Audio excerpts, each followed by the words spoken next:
mengadili. 1. Menyatakan terdakwa atas nama Ricky Rizal telah terbukti secara sah dan meyakinkan bersalah melakukan tindak pidana turut serta melakukan pembunuhan berencana. Menjatuhkan pidana terhadap terdakwa tersebut dengan pidana penjara selama 13 tahun. Setelah putusan, kan kita udah ucapkan oral kan, baik oleh Ricky maupun kita, banding gitu kan. Nah, kemudian prosedurnya memang formil, tidak cukup dengan hanya lisan.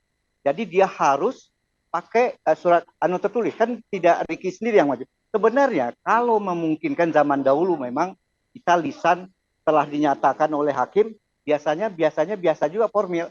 Hakim membuka peluang setelah dinyatakan dihukum, biasanya hakim bertanya gimana kamu, apakah banding, apakah mau menerima putusan, atau pikir-pikir. Nah, sebenarnya kita gunakan harusnya pada saat itu Ricky sudah saya kasih tahu, kamu nyatakan kalau kamu ya memang dari awal kan apapun hukuman, kalau dihukum ya akan banding. Oleh karena itu nggak dibuka peluang, ya udah kita melalui teman-teman pers saja. Tapi formilnya adalah mendapatkan kuasa karena dia Ricky nggak bisa langsung kan, kecuali kalau bisa langsung. Jadi dapat kuasa, kemudian kita ajukan ke pengadilan yang di PTSB yang di depan itu, Pak. Jadi di depan itu dia ajukan kuasa membanding atas putusan pengadilan itu, kemudian dia akan buat pernyataan bahwa kita sudah sah mengajukan banding. Karena kalau telat kan masa tenggang waktunya 1 minggu. Jadi ada masanya, Solefa.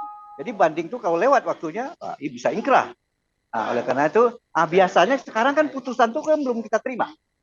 Kalau di pengadilan negeri itu biasanya putusan itu, apalagi tebal itu putusan hakim kan, jadi coretan, catatan belum ada apa ini, jadi menunggu. Jadi kita belum dapat. Tapi yang penting ini nggak boleh telat permohonan itu.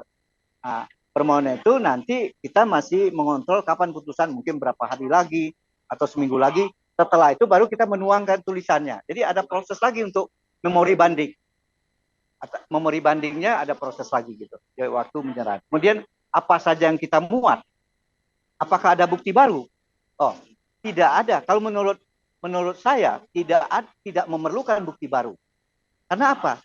Fakta persidangan sangat banyak yang mendukung Ricky Rizal, yang membuat dia tidak sama dengan putusan hakim. Itu yang akan kita sampaikan, kekeliruan hakim yang majelis hakim yang telah memutus.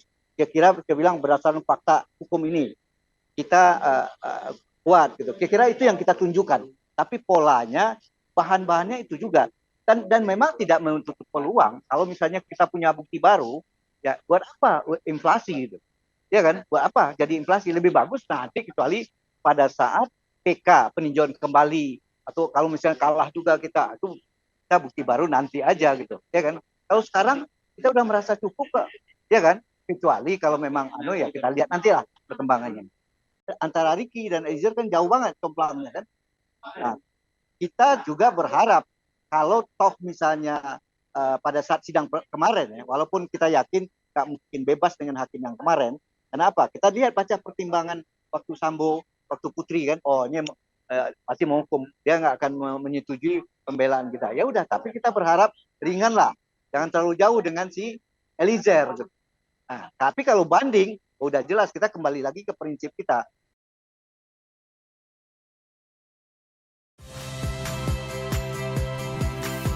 Saya Radi Saputro.